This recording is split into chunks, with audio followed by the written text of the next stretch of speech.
પ્રાય ભક્તજનો, જ્ઞાન સંપ્રદાયના આદ્ય સ્થાપક, અનંત બ્રહ્માંડાધીશ, વિશ્વનિયંતા, સકર્તા સતકૈવલના પરમ વિશેષ અંશ, સકર્તા સતકૈવલના મહાદ સજાણ જાણ સ્વરૂપને અનેક ન્યાયો દ્વારા प्रत्यक्ष प्रमाण से स्व अनुभव થી प्रतिपादन करने वाला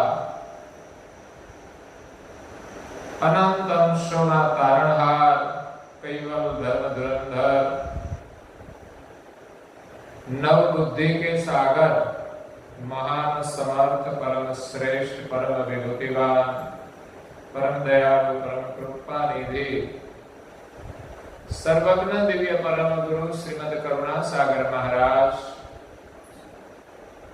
जगतना जिज्ञासु અને મોક્ષુ અંશોને યથાર્થ જ્ઞાનનો ઉપદેશ આપતા સ્વરચિત પંચમ સ્વસંવેદ ગ્રંથના ચોથા સ્કંદને વિશે નિજ પતિના પ્રભાવનું વર્ણન કરતા કહે છે कि शरीर संबंधी इंद्रिय रस भोगा 5-25 संयुक्त संजोगा।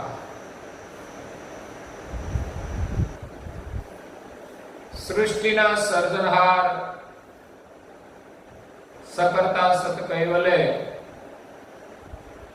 પોતાના શુદ્ધ સંકલ્પથી આ સૃષ્ટિનું સર્જન કર્યું છે। એમાં પ્રથમ તત્વોની ઉત્પત્તિ કરી અને બધા શરીરો બનાવ્યા।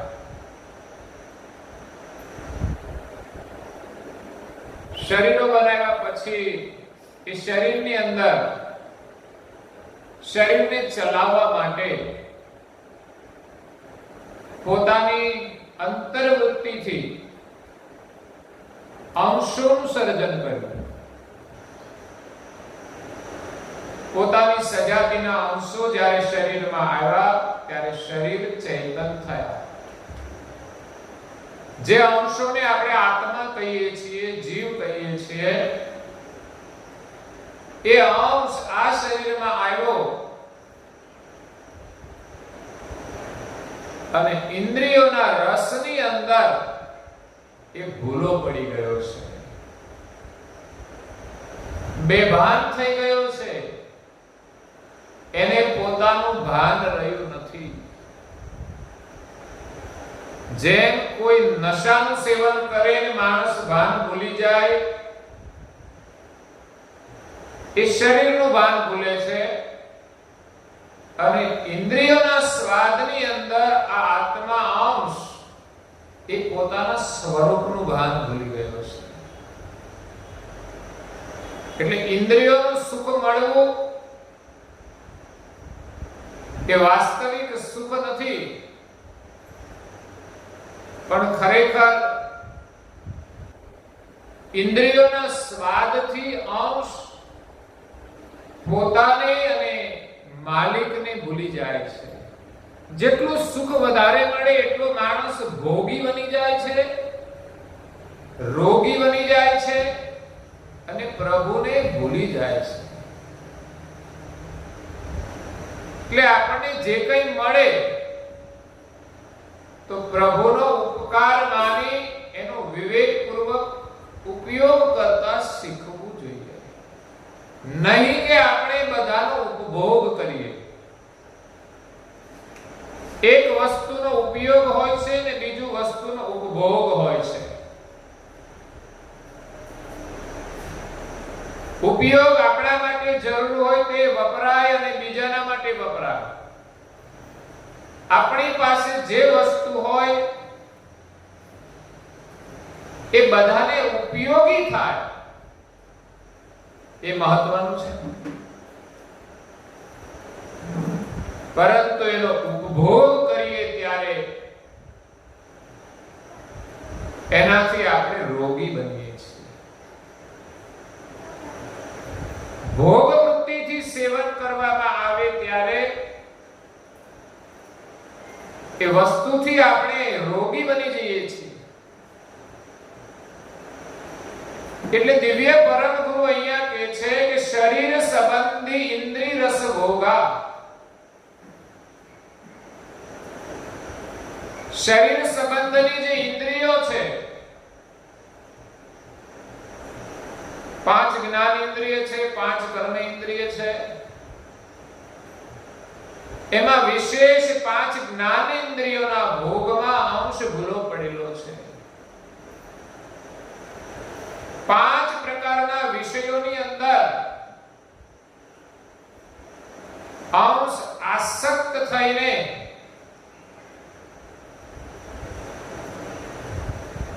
એ ભાન ભૂલ્યો છે. વિષયો એ વિષ સમાન છે. વિષનું પાન કરવાથી માણસનું મૃત્યુ થાય છે, એમ સંસારના વિષયો એનો ઉપભોગ કરવાથી માણસ મૃત્યુ પામે છે. એનું વાસ્તવિક જીવન રહેતું નથી. સંસારના જે પદાર્થો છે એને ભેગા કરવાની વૃત્તિ, એને ભોગવવાની વૃત્તિ, એ માણસને ભોગી અને રોગી બનાવી દે છે, દુખી કરી દે છે. એટલે પદાર્થો પ્રત્યેનો મોહ છોડવો જોઈએ. આપણી જે ઇન્દ્રિયો છે એનાથી આપણે જે કંઈ ભોગ કરીએ એ પદાર્થોનો હોય છે. આપણે જરૂરી કેટલું એનો વિચાર કરીએ, સિવાયનું આપણા માટે કશા કામનું નથી. એક દિવસ બધું છોડીને ચાલ્યા જવાના છીએ એમ સમજીને આપણે જીવવું જોઈએ અને નિરંતર આપણા સ્વરૂપનું ચિંતન કરવું જોઈએ કે હું કોણ છું, અહીંયા શા માટે આવ્યો છું અને આ બધું છોડીને હવે મારે જવાનું ક્યાં છે, એનો રાત્રિ દિવસ વિચાર કરવો જોઈએ. અને આ જગતને બનાવનાર માલિક કોણ છે? તો સંસારના જે પદાર્થો છે એમાં વિશેષ કરીને જે શરીરો બનાવ્યા છે ભગવાને વિવિધ પ્રકારના, જે રૂપ રંગ વાળા છે, સુંદર છે, મનમોહક છે, નેત્ર દ્વારા જોવાથી એનો મોહ પણ થાય છે. અને એમાં વિશેષ લોકો એવા પ્રકારના વસ્ત્રો પરિધાન કરે છે કે વધારે મોહક બને છે. તો વસ્ત્રો એ પણ એક પદાર્થ છે. વસ્ત્ર શરીરને ઢાંકવા માટે છે, નહીં કે બીજાને દેખાડવા માટે. પરંતુ વર્તમાન સમયમાં આજે વસ્ત્રો એ પ્રદર્શનનું માધ્યમ બની ગયું છે, જેમાં મર્યાદાઓનો પણ ખ્યાલ રાખવામાં આવતો નથી. એટલે ઇન્દ્રિયો આપણી પદાર્થોની અંદર બંધનવશ થઈ જાય છે. એ આપણે વિચારતા નથી કે આપણા જ પદાર્થોના ઉપભોગની અંદર આપણે બંધાઈ જઈએ છીએ, દુખી થઈ જઈએ છીએ. દુઃખ આપવા કોઈ આવતું નથી, પણ મોટા ભાગના દુઃખો આપણી જાતે ઊભા કરેલા છે. આપણે જ વિષયોની પાછળ બંધાયા છીએ. મારે આ જોઈએ, મારે પેલું જોઈએ, એની પાછળ આંધળી દોડ. એટલે પદાર્થની પ્રાપ્તિની જે આસક્તિ છે, આપણે જોઈએ છે થોડું અને આસક્તિ બહુ મોટી હોય છે. એટલે એને પ્રાપ્ત કરવાની એક લાલસા હોય છે. લાલસા હોય એમાંથી આપણે લોભ થતો હોય છે, અને લોભ થાય એટલે પછી માણસ પાપ કરવાનું શરૂ કરે છે. જો જરૂરિયાત પૂરતું માણસને જોઈએ તો પાપ નથી કરવું પડતું, પણ બિનજરૂરી સંગ્રહ વૃત્તિ એનો લોભ માણસને પાપ કરાવે છે. એટલે જ કોઈએ કહ્યું છે પાપનો બાપ કોણ? તો કે લોભ.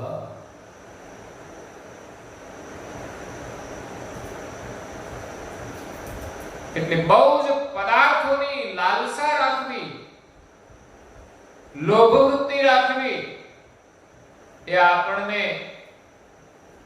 પાપ તરફ લઈ જાય છે, અધોગતિ તરફ લઈ જાય છે. આ ઉપયોગી દરેકને વસ્તુઓ જરૂરી છે, પણ એની લાલસા અને લોભ એ આપણને પાપના માર્ગે લઈ જાય છે. આજે કઈ લોકો વસ્તુઓ માટે જ પૈસા કમાય છે અને પૈસા કમાવા માટે પાપ પણ કરતા હોય છે.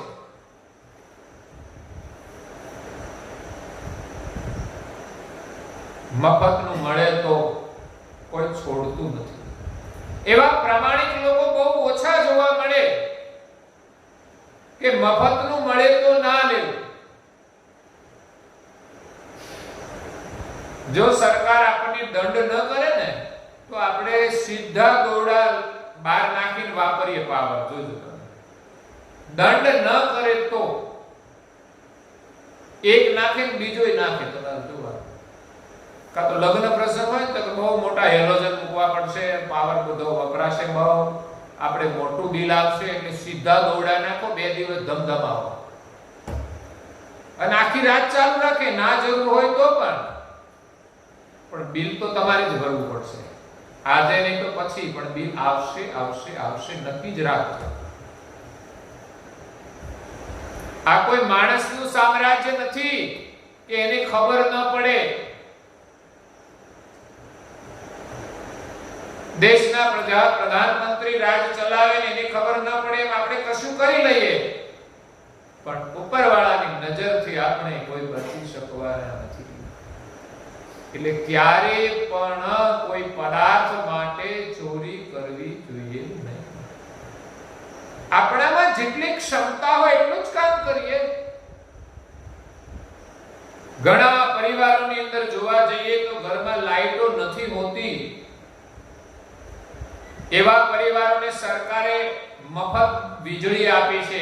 એક બલ્બ તમારે મફતમાં ચલાવવાનો કે તમારા ઘરમાં અજવાળું થાય, તો એટલો એમનો અધિકાર છે. અને આપણે મફતનું લઈ અને કેટલાય બલ્બ ચાલુ કરી દઈએ, કારણ કે બિલ તો આવવાનું નથી. બિલ આવવાનું હોય એવી રીતે વાપરવું જોઈએ અને કાયદેસર જ કામ કરવું જોઈએ.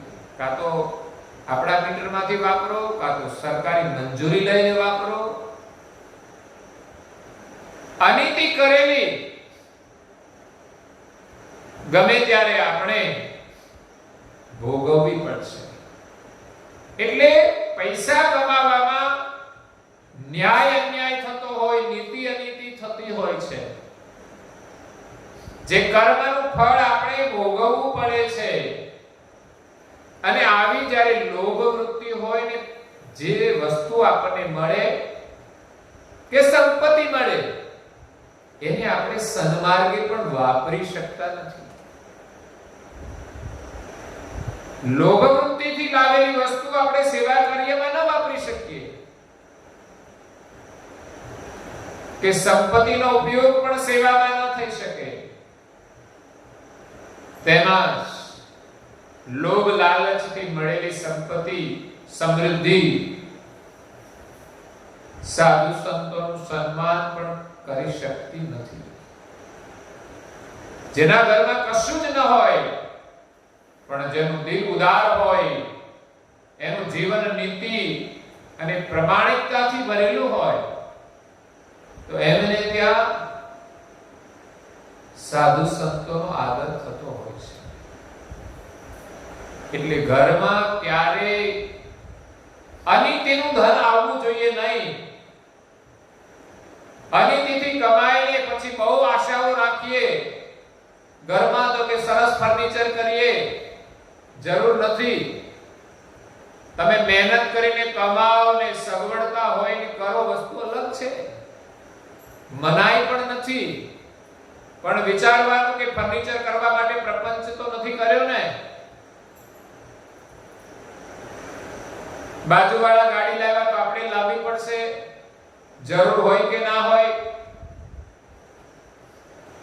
સગવડતા હોય લાવો અને એનો સદુપયોગ કરો. નહીં તો સ્વાર્થ માટે વપરાય, પણ પડોશમાં કોઈ બીમાર હોય તો આપણે ગાડી લઈને જઈએ. સેવાની ભાવના હોવી જોઈએ.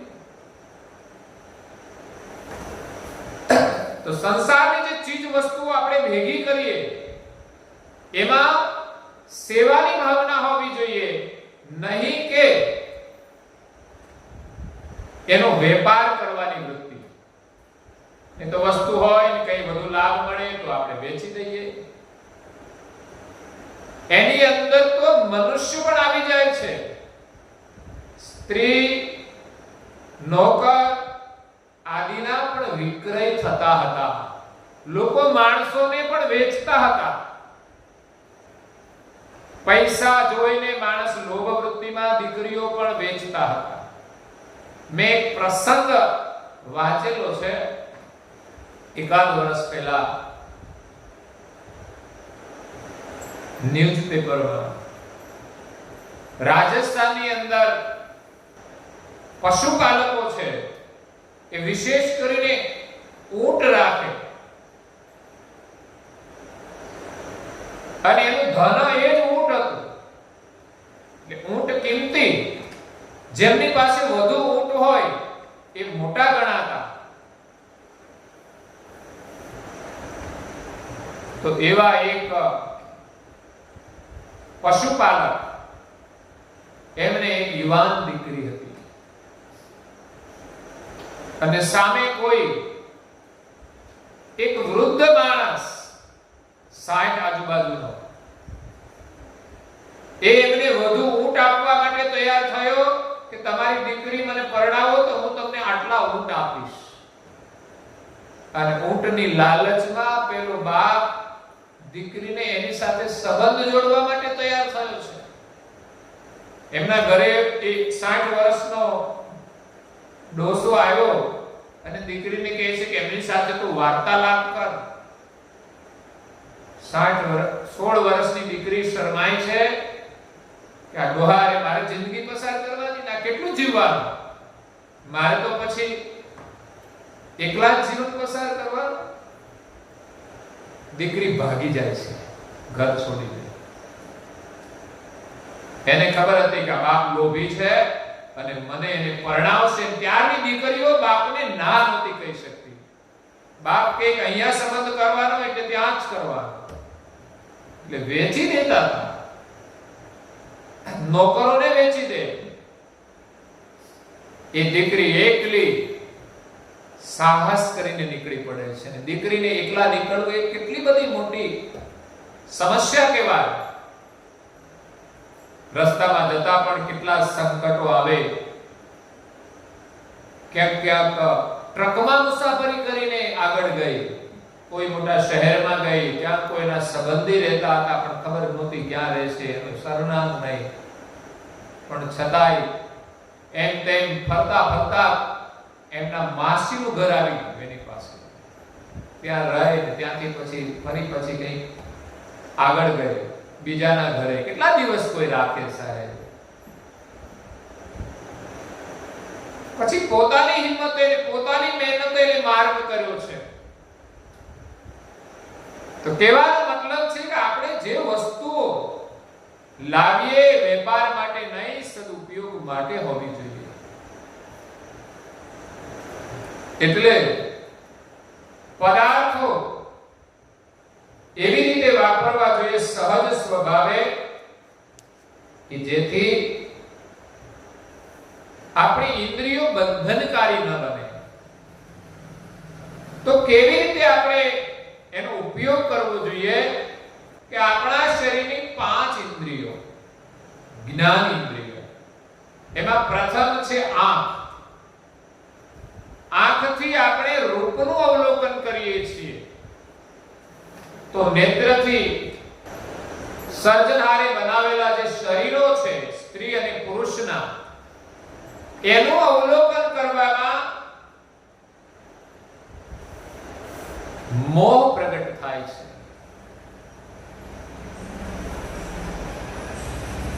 તો આંખો ભગવાને આપી છે દર્શન કરવા માટે, જીવન જીવવા માટે, પરંતુ રૂપરંગવાળા શરીરોને જોઈને આંખો રૂપનું દર્શન કરીને મોહમાં બંધાય છે. પરંતુ એ શરીરો મોહ કરવા માટે સર્જનહારે બનાવ્યા નથી. ગમે તેવા રૂપરંગ વાળા હોય, ઘણા શરીર ફળદ્રુપ પણ હોય અને ઘણા કુરૂપ પણ હોય. ફળદ્રુપનો મતલબ સુંદર, અને ઘણા કુરૂપ પણ હોય. તો સુંદર શરીર હોય એની અંદર જે અંશ નિવાસ કરે છે એમનો અધિકાર છે સુંદરતાનો. અને કોઈ કુરૂપ શરીર હોય તો એની અંદર પણ કોઈ આત્મા નિવાસ કરે છે. આપણને ભલે કુરૂપ દેખાતું હોય, પણ ખરેખર જે શરીરની અંદર જે આત્મા રહે છે એને પોતાનું શરીર તો પ્રિય જ લાગે છે. શરીર રૂપાળું હોય કે કુરૂપ હોય, દરેકની અંદર આનંદ તો હોય જ છે. આ સુંદર દુનિયા તો બધાને દેખાય છે, બધાને સ્વાદ મળે છે, બધાને આનંદ મળે છે. એટલે શરીરને જોઈને એકબીજા શરીરો પ્રત્યે આલિંગનની ભાવના થતી હોય છે. અરસપરસ આલિંગન એક ઇન્દ્રિયોનો ધર્મ બનતો હોય છે. પરંતુ એ વ્યવહાર શાસ્ત્ર મર્યાદામાં રહી દેવ અને મનુષ્યની સાક્ષીએ સંબંધ જોડાવવો જોઈએ. એ સિવાયનો અનૈતિક સંબંધ રૂપરંગના મોહથી જે ઉત્પન્ન થાય છે એ બંધનકારી બને છે. એટલે આંખો તો ભગવાને આપી છે, પણ શા માટે? આંખો ન હોય તો પરિસ્થિતિ કેવી ઊભી થાય એનો વિચાર કરવો જોઈએ. આંખો બંધ કરીએ પછી આપણા ઘરે જવાનું હોય તો ઘરે જતા જતા કેટલી તકલીફ પડે એનો વિચાર કરવાનો. એટલે વિચારવાનું કે ભગવાને આંખો જોવા માટે આપી છે કે આપણે વિચરણ કરવા માટે કોઈના આધારની જરૂર ન પડે, ક્યાંય પડી ન જવાય. ઘરે ગયા પછી સવારે આપણે ઉઠીએ, બાથરૂમ પાણી જવાનું હોય તો આંખો કેટલી જરૂરી છે. એ વગર માણસને કેટલી તકલીફ પડે એનો વિચાર કરીએ. એ સિવાય જીવન નિર્વાહ માટે, કામકાજ કરવા માટે પણ આંખો બહુ જરૂરી છે. હવે બહેનોને આંખો ના હોય તો રસોઈ બનાવે કેવી રીતે? તો આંખો કેટલી ઉપયોગી છે. ભાઈઓને આંખો ના હોય તો એ કામ ધંધો કેવી રીતે કરે? હા, બ્લાઇન્ડ લોકો કામ કરે છે, પણ એ બહુ જૂજ લોકો હોય છે. એને શીખવનારા કોઈ આંખો વાળા જ હોય છે. આંખો વિના કામ કરી શકે એવા ઓછા લોકો હોય છે. અને આંખો વાળા હોય ને તો જ એ કામ સંભવ બને છે. બધા જ આંખો વગરના હોય તો એ આંખો વગરના કામ આપે કોણ? એટલે આંખો બહુ મહત્વની છે. પરંતુ એ આંખોથી રૂપનું દર્શન કરીને મોહ ઉત્પન્ન થાય તો એ મોહ આત્માનો દ્રોહ કરનાર છે. ગીતાજીમાં શ્રી કૃષ્ણએ કહ્યું છે કામ, ક્રોધ અને લોભ એ ત્રણ પણ અહીંયા તો મોહની વાત છે. એ મોહ પણ નરકનું દ્વાર જ છે. આપણે જો એની અંદર સાવધાન ન રહીએ તો એ જ મોહ માણસને નરકના દ્વાર સુધી લઈ જાય છે. જીવતા જ માણસ મોહના કારણે અનૈતિક માર્ગે ચાલે તો આજે જે પ્રસંગો બની રહ્યા છે, છેડતી હોય કે પછી જબરદસ્તી હોય કે પછી છુપી રીતે સંબંધો જોડતા હોય, આખર બધાનું પરિણામ વિપરીત હોય છે. અને જ્યારે એનો પર્દાફાશ થાય ત્યારે એ જેલની હવા ખાતા હોય છે. ઉપરના નરકમાં તો જાય ત્યારે જાય, પણ અહીંયાના નરક છે જેલ. અને પોલીસ વાળાનો દંડો પડે એને ખબર પડે કે જેલની સજા કેવી હોય. નરકની સજા એકાદ પોલીસ વાળાનો દંડો પડે તો એ ખબર પડી જાય. એટલે મોહ એ નરકનું દ્વાર છે. કોઈ વસ્તુને જોઈને મોહ ઉત્પન્ન થાય છે. વ્યક્તિને જોઈને તો થાય, પણ વસ્તુને જોઈને પણ મોહ ઉત્પન્ન થાય છે. બજારમાં ગયા હોય શાકભાજી લેવાનું, કઈનું કઈ ખરીદીને આવે છે.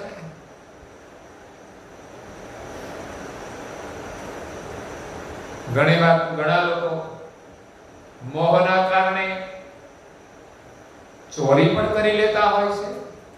વસ્તુ આપણાથી લઈ ન શકાય તો શું કરવાનું? તે ચોરી કરી.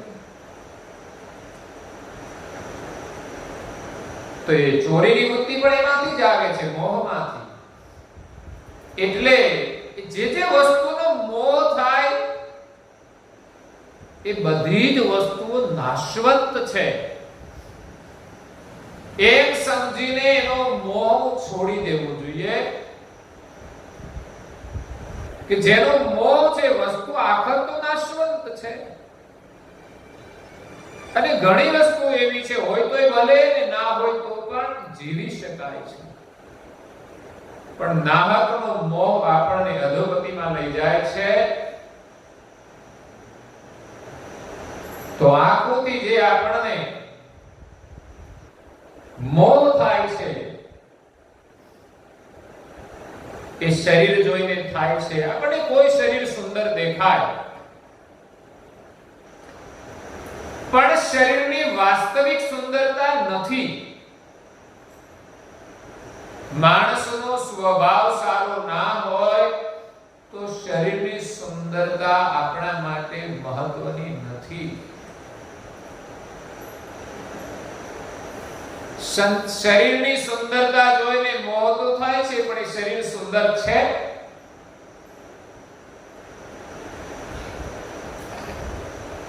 ખરેખર શરીર સુંદર નથી. શરીરમાં રહેલો આત્મા સુંદર છે.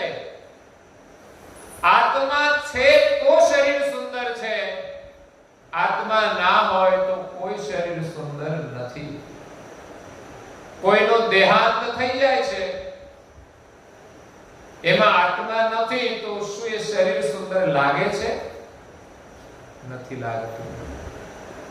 એટલે કોઈ પણ શરીરની સુંદરતા પાછળ આત્માની સુંદરતા છે. તો એ આત્માને પ્રેમ કરવો જોઈએ, શરીરને નહીં.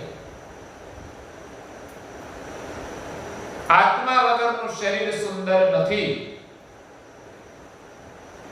જેમ આજે વૈરાગ છે, પોલ, આકાશ, એ સૂર્ય પ્રકાશથી સુંદર દેખાય છે.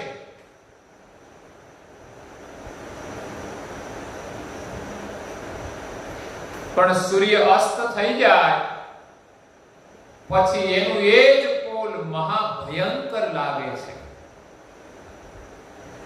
આપણે વસ્તીમાં બેઠા છીએ, બાકી આમ ક્યાંય બેઠા હોઈએ તો બીક લાગે. અંધકારનો જે પોલ છે ભયંકર લાગે છે, પણ સૂર્યનો ઉદય થાય તો સુંદર દેખાય છે.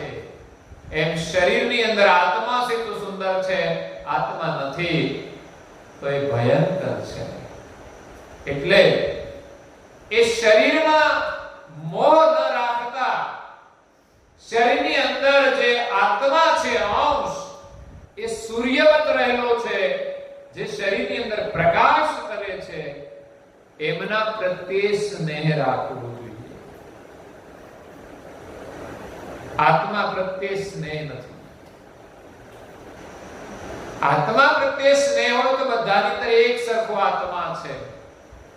કોઈને પણ દુખી જોઈએ તો એની મદદ કરવી જોઈએ. પણ શરીરનો સ્નેહ છે. શરીરનો મોહ કેવા કેવા પ્રકારે લોકોને જાળમાં ફસાવતો હોય છે. હાસ્ય કલાકારો ઘણીવાર કહેતા હોય છે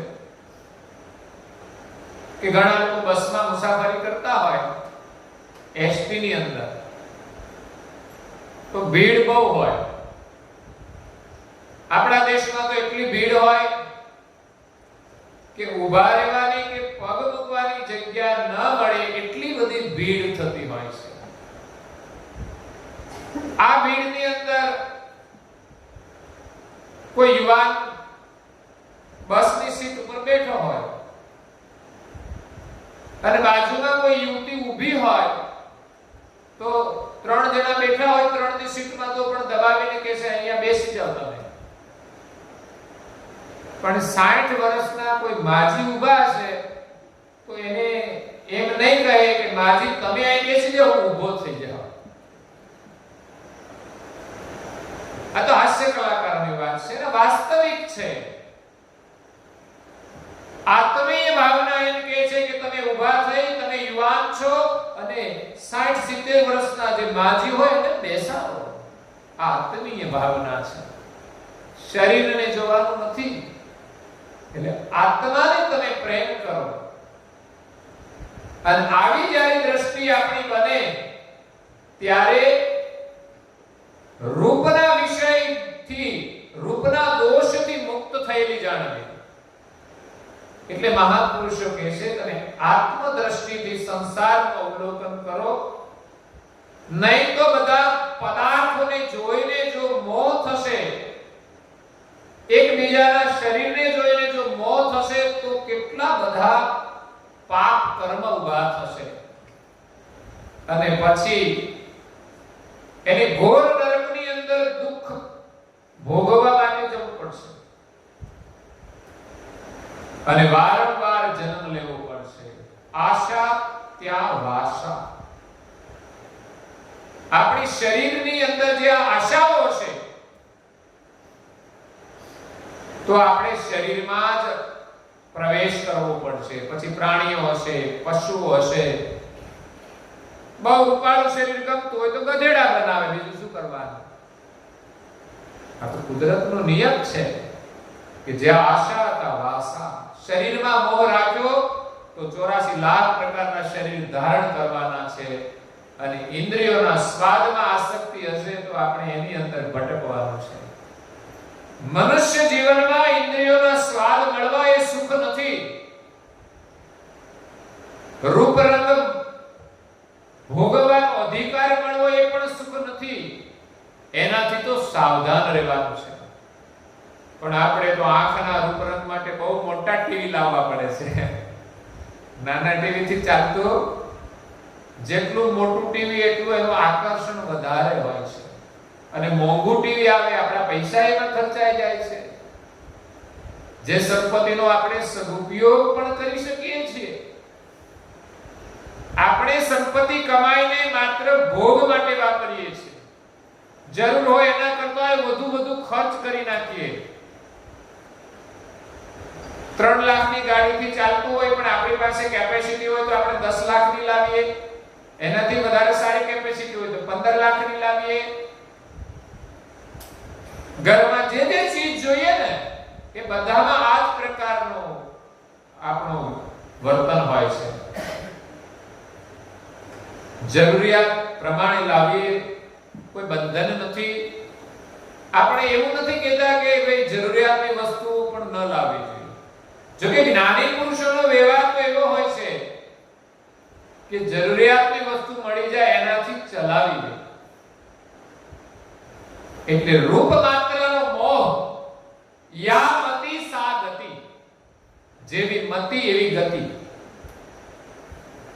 રૂપનું દર્શન કરવાથી આપણી જેવી મતિ બનશે વિકારી, તો આપણી ગતિ પણ એ જ પ્રકારે વિકારી બની જશે. આ આંખો છે એ શિકારી બને ત્યારે વિકારી બને છે. શિકારી એટલે તમે જોજો, જંગલની અંદર પ્રાણીઓ હોય એનો શિકાર શોધતા હોય, અને શિકાર શોધતા હોય એટલે એની આંખો બહુ ચપળ હોય શિકારને શોધવા માટે. એમ આંખો જ્યારે શિકારી બને ત્યારે વિકારનો શિકાર કરવા માટે એ બહુ ચપળ હોય કે આજુબાજુ રૂપ રંગનું દર્શન કરવા માટે એની નજર ભટકતી હોય છે. અને કોઈ દુખી માણસ ફરતો હોય એ એની નજરે પડતો નથી, એને મદદ કરવાની ભાવના જાગતી નથી. વિકાર પાછળ બધું ગુમાવી દે છે. એટલે રૂપનો જે વિષય છે એનો ત્યાગ કરવો, નહીં તો આ ઇન્દ્રિયોના રસની અંદર આપણે દુખી દુખી દુખી થઈ જઈશું. આગળ બીજો વિષય છે કર્ણ ઇન્દ્રિયનો. કાનથી આપણે સાંભળીએ છીએ,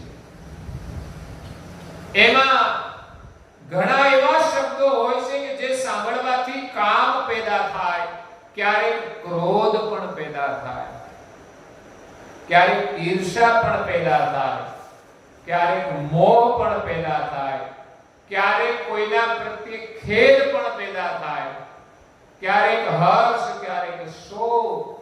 આ બધા જ અનુભવો શ્રવણ ઇન્દ્રિય દ્વારા થતા હોય છે, કર્ણ ઇન્દ્રિય દ્વારા થતા હોય છે, શબ્દ દ્વારા થતા હોય છે. તો શબ્દ એક વિષય છે જેનો ઉપભોગ કરવાથી માણસ દુખી થાય છે. શ્રૃંગાર વિહારથી યુક્ત જે વિકારી શબ્દો છે, શ્રૃંગાર જે રજોગુણી શબ્દો હોય, વિલાસી શબ્દો હોય, એવા વિકારી શબ્દો સાંભળવા પ્રત્યે હંમેશા અભાવ રાખવો. નહીં તો એકવાર એવા શબ્દો સાંભળવાની રુચિ થઈ જાય છે, પછી માણસ એવા શબ્દો સાંભળવા તરફ જ આકર્ષાય છે.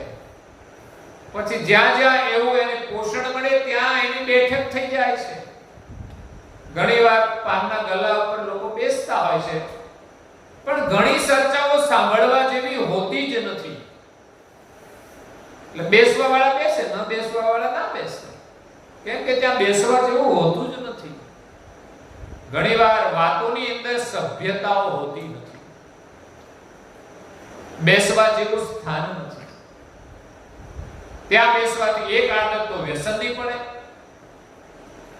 અને વ્યસનનું સેવન કરે એ કચરો ખાય, એટલે કચરો જે અંદર ખાય એ પછી બહાર નીકળે જે શબ્દો એ પણ કચરો જ હોય. જેનો આહાર શુદ્ધ નથી એની વાણી પણ શુદ્ધ નહીં હોય. અને એવા લોકો જે સાંભળશે ને એ પણ અશુદ્ધ સાંભળશે. કાનનો આહાર છે શબ્દ, એટલે એવા વિલાસી શબ્દો શ્રવણ કરવા ભાવના રાખવી નહીં. જે શબ્દ શ્રવણ કરવાથી આપણા અંતરમાં જ્ઞાનનો આનંદ ઉપજે, જે અત્યારે આપણે સાંભળી રહ્યા છીએ, સત્સંગ દ્વારા જ્ઞાન મળે, તો એવા શબ્દ સાંભળવા જોઈએ. તેમજ નીતિના માર્ગે ચાલીએ એવી કોઈ વાર્તા હોય, એવા કોઈ પ્રસંગ હોય, એવા કોઈ શબ્દ હોય તો જરૂર સાંભળવા જોઈએ. પછી જે વચનો સાંભળવાથી આપણને સત્યાસત્યનું ભાન થાય, તો સત્સંગ દ્વારા આપણને સત્યાસત્યની ખબર પડે. તો એવા શબ્દો આપણે સાંભળવા જોઈએ કે જેથી આપણું અંતર જાગૃત થાય. જ્ઞાન સત્સંગ સાંભળવાથી આપણને નીતિ માર્ગની ખબર પડે છે, સત્યાસત્યની ખબર પડે છે, આપણી અંતર્વૃત્તિ જાગૃત બની અને આપણા અંતરમાં એક પ્રકારની જ્ઞાનની ચોટ લાગે તો હૃદયમાં વૈરાગ પ્રગટ થાય છે. વૈરાગનો મતલબ એવો નથી કે બધા સાધુ બની જાય. ઘણા લોકો સંસારમાં રહે છે પણ કોઈ મોહ નથી, એનું નામ વૈરાગ છે. એની કોઈ જ મોહ નથી. નહીં તો મોહ ઉંમર થઈ ગયા પછી પણ છૂટતો નથી. મુખમાંથી દાંત જતા રહે પણ ખાવાનો રસ છૂટતો નથી. કાન સાંભળે નહીં તો પણ સાંભળવાનો રસ હોય. કોઈ વાતો કરતા હોય તો કાન માંડે, સંભળાય નહીં એટલે. અને ના સંભળાય તો મનમાં સંશય થાય કે મારી જ વાત કરતા લાગે છે. અને એમના સામે જોઈને જો તમે હસ્યા તો એને નક્કી થઈ જાય કે મારી જ વાત કરે છે. એમાંય પુત્રવધુ કોઈની સાથે વાત કરે ને હસે ને તમારા સામું જોવે, તમારાથી સંભળાતું ના હોય તો શું પરિસ્થિતિ થાય? પણ નથી સંભળાતું તો છોડો ને, જે કરતા હોય તે. પણ જો તમે અકળાયા તો ફરી તમારી વાત ચોક્કસ કરશે. બાકી કરતા નથી કોઈ, કામ વગર કોઈ ચર્ચા ના કરે. પણ આપણે જો કઈ ગેરવર્તન કર્યું તો આપણી ચર્ચા પુત્રવધુ નહીં બધા જ કરે. એટલે એવા શબ્દો સાંભળીએ કે જેનાથી અંતરમાં વૈરાગ ઉત્પન્ન થાય. સતગુરુ અને સંતના સહવાસથી જ્ઞાનનું રહસ્ય સમજાય એવા શબ્દો સાંભળો તમે. એમાં રસ ઓછો હોય છે, મફત મળે તો પણ એ લાભ લઈ શકતા નથી. એટલે શ્રવણ વિષયની ભાવના જે છે એમાં જે અનૈતિક વચનો હોય તે છોડી અને જે આપણને ઉપયોગી હોય એવા જ શબ્દો શ્રવણ કરવા જોઈએ. પછી આપણા અંતરના જે શબ્દો હોય, સાંસારિક શબ્દો સાંભળવાની હૃદયમાં ઈચ્છા રહેતી નથી. જ્યારે સદગુરુના વચનો શ્રવણ કરે ને ત્યારે દુનિયાની કોઈ મારી તારી કરે ને આપણને ગમે નહીં. કારણ કે પ્રભુના સ્મરણથી ને આપણા જીવનના લક્ષ્યથી આપણી વૃત્તિ ભટકે છે. ખરેખર દુનિયાદારીની વાતો સાંભળવાથી આપણા જીવનનું જે લક્ષ્ય છે ને એ ભૂલાય છે. આપણે જીવનમાં કંઈક સારું કરવા ઈચ્છતા હોઈએ તો એ લક્ષ્ય મજબૂત હોવો જોઈએ. પણ દુનિયાની જો વાતો સાંભળીએ ને તો એમાં આપણી વૃત્તિ ઉલઝાય છે.